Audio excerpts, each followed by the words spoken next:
you let me in, yeah.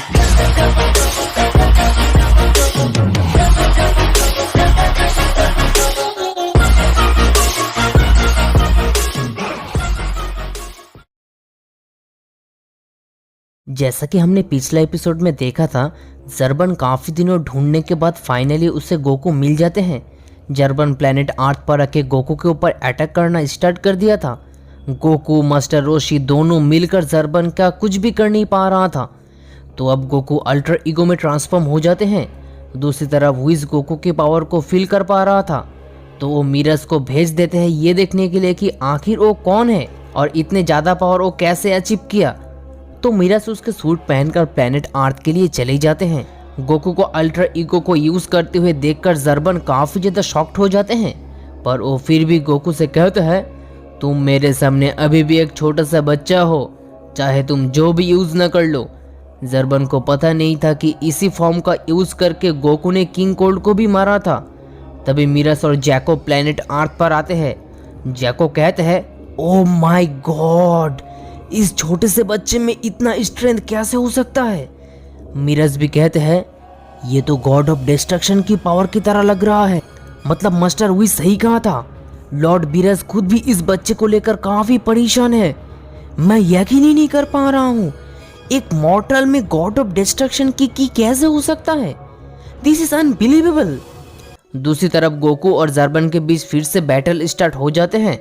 जर्बन Goku को attack करते हैं, पर गोकू बहुत ही आसानी से उस अटैक को डॉज कर लेते हैं। गोकू अब जर्बन की गला पकड़कर उसे काफी दूर फेंक देते हैं। जर्बन अब उठकर खड़ा होता है और कहता है, हाउ डेयर यू, आखिर तुम्हारी इतनी हिम्मत, एक छोटा सा बच्चा हो के मुझे अटैक कर रहे हो, अब तुम्हें मरना होगा। जर्बन फिर से एक अटैक कर देते हैं, पर गोकू उस अटैक को भी इजीली डॉज कर लिया था। गोकू अब कहता है, तुम मुझे अंडर एस्टिमेट करके बहुत ही बड़ी गलती किए हो और तुम गलत प्लेनेट में आ चुके हो। अब तुम्हें इसका कीमत अपनी जान देकर चुकाना होगा। ये सुनकर जर्बन काफ़ी ज़्यादा गुस्सा हो जाते हैं और फिर से अटैक करने की कोशिश करता है, पर उसके हर कोशिश नाकामयाब हो जा रहा था। गोकू पहले जब अल्ट्रा ईगो को यूज़ किया था तब वो सिर्फ 50 सेकंड के लिए उसे यूज़ कर पा रहा था, पर इस बार वो 5 मिनट से भी ज्यादा टाइम के लिए अल्ट्रा ईगो को यूज कर पा रहा है। गोकू अब लगातार जर्बन को अटैक के ऊपर अटैक करता जा रहा था। गोकू के इतने सारे अटैक से जर्बन अब बेस स्टेट पे आ जाते हैं और वो बहुत ही ज्यादा घायल हो जाते हैं। जर्बन अब कहते हैं, मैं और ज्यादा देर तक सर्वाइव कर नहीं पाऊंगा। I am really sorry lord Frieza, मैं अपनी बातों को पूरा कर नहीं पाया। जर्बन अब गोकू की फाइनल अटैक से वहाँ पर ही मर जाते हैं। गोकू फिर से और एक बार प्रूफ कर दिया था कि उसके अल्ट्रा ईगो कितना ज़्यादा स्ट्रॉन्ग है। वहाँ पर मौजूद सभी लोग अपने आंखों को ही यकीन कर नहीं पा रहा था। मास्टर रोशी भी गोकू को देखकर काफ़ी ज़्यादा शॉक्ड हो जाते हैं। गोकू अब बेस स्टेट पर आता है। गोकू को देखकर मिरस भी काफ़ी ज़्यादा हैरान हो गया था। वो कहते हैं, व्हाट ए इमेंस पावर, तुम काफ़ी स्ट्रॉन्ग हो, तुम्हारा नाम क्या है। मैं हूँ गोकू। मिरस और जैको कहते हैं, तुम अपने पावर को और भी इम्प्रूव कर सकते हो, तुम में काफ़ी स्ट्रेंथ है, तुम एक जीनियस हो, तुम्हें बस ट्रेनिंग की ज़रूरत है, अच्छे से ट्रेनिंग करने पर तुम और भी ताकतवर बन सकते हो। ये सुनकर गोकू अब काफ़ी ज़्यादा खुश हो जाते हैं और कहते हैं, ओह रियली। मिरस कहते हैं, मैं तुम्हें हाइपरबोलिक टाइम चैम्बर में लेके चलूँगा, वहाँ पर तुम ट्रेनिंग करके और भी इम्प्रूव कर पाओगे। अब हमें जाना होगा। तो अब मिरस और जैको वहाँ से चले जाते हैं। उसके बाद हमें मिरस के प्लेनेट को दिखाए जाते हैं, जहाँ हम देखते हैं कि व्हिज मिरस से कहते हैं, तो तुमने वहाँ पर क्या देखा, सब कुछ मुझे खुलकर बताओ। मिरस काफ़ी हैरानी के साथ कहते हैं, मास्टर आपने एकदम सही कहा था, वो एक बच्चा है, वो काफ़ी स्ट्रांग है, मैंने अपने आंखों को यकीन कर नहीं पा रहा हूँ। एक 6 से 7 साल का बच्चा गॉड ऑफ डिस्ट्रक्शन की तरह पावरफुल कैसे बन सकता है। व्हिज कहते हैं, मुझे पहले से ही पता था, वो कोई मामूली सा बच्चा नहीं है।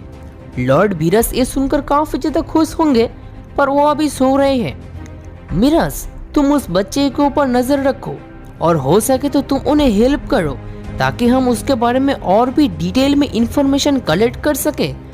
मिरस बोलते हैं, हाँ मैंने उसे एक टाइम चैम्बर में ट्रेनिंग करने की बात की है, ताकि हम उसके पावर को यूटिलाइज कर पाए उसके बाद हुइस कहते हैं ठीक है तुम जाओ, मैं जब सही वक्त आएगा तब मैं लॉर्ड बीरस को सब कुछ बता दूंगा।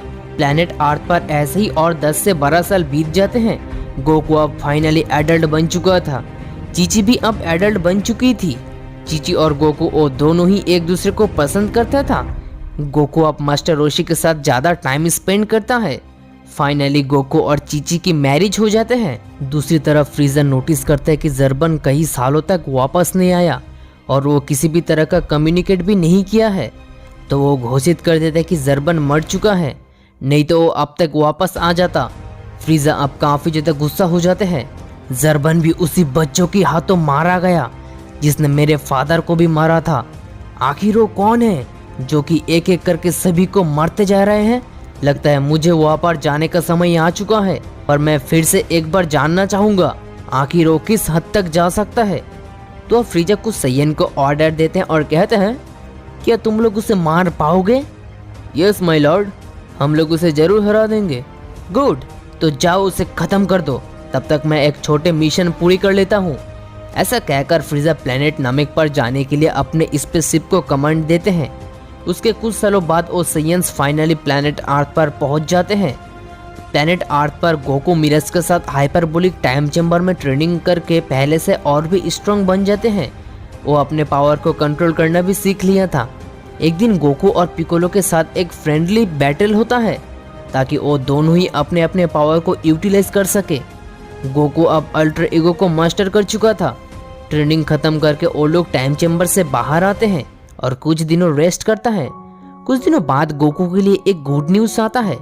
चीची एक बच्चे को जन्म देती है जिसका नाम दिया था गोहान। गोकू, पिकोलो, चीची सब लोग अब मास्टर रोशी के साथ रहने लगते हैं। सब कुछ सही चल रहा था। अचानक गोकू को काफ़ी स्ट्रॉन्ग एनर्जी फील होता है। फाइनली वो सैयन्स प्लेनेट अर्थ में एंट्री कर चुका था। गोकू कहते हैं पिकोलो क्या तुम्हें कुछ फील हो रहा है? यस, मैं फील कर पा रहा हूँ। क्या आपके लिए ये खतरा है? क्या आप अकेला हैंडल कर पाएंगे? गोकू कहता है ऑब्वियसली मैं उन लोगों को हरा सकता हूँ, पर बात ये नहीं है वो लोग अचानक प्लेनेट अर्थ पर क्यों आया, वो मुझे जानना होगा। वो लोग आखिर किस मतलब से यहाँ पर आया है? पिकोलो कहते हैं मैं अभी जाकर देख कर आता हूँ। गोकू कहते हैं हाँ जाओ, आई होप तुम जल्दी वापस आओगे। दूसरी तरफ चीची गुस्सा होकर कहती है तुम हमें टाइम ही नहीं देते हो, अब तुम्हारा एक बच्चा भी है। पहले जैसा अगर करते रहोगे तो कैसे चलेगा? तुम सिर्फ ट्रेनिंग और ट्रेनिंग ही करते रहो, हमारे लिए तुम्हारे पास वक्त ही नहीं है। वो दोनों के बीच अब लव फाइटिंग चलते रहते हैं। प्लेनेट अर्थ पर वेजिटा के साथ साथ और कुछ सैयन लैंड करता है। वो लोग अब बाहर आते हैं और कहते हैं ये है वो जिसको मारने के लिए फ्रीजा ने हमें भेजा है, और वही किंग कोल्ड और जार्बन को भी मारा है। तभी यहाँ पर गोकू आ जाते हैं। गोकू आकर उन लोगों के साथ क्या करेगा वो हमें नेक्स्ट एपिसोड में देखने को मिलेगा। नेक्स्ट एपिसोड देखने के लिए इस चैनल को सब्सक्राइब करके रखो और इस वीडियो को लाइक करके अपने दोस्तों के बीच शेयर करो ताकि वीडियो बनाने का मोटिवेशन मिले और आपके लिए और भी न्यू वीडियोस लाता रहूं।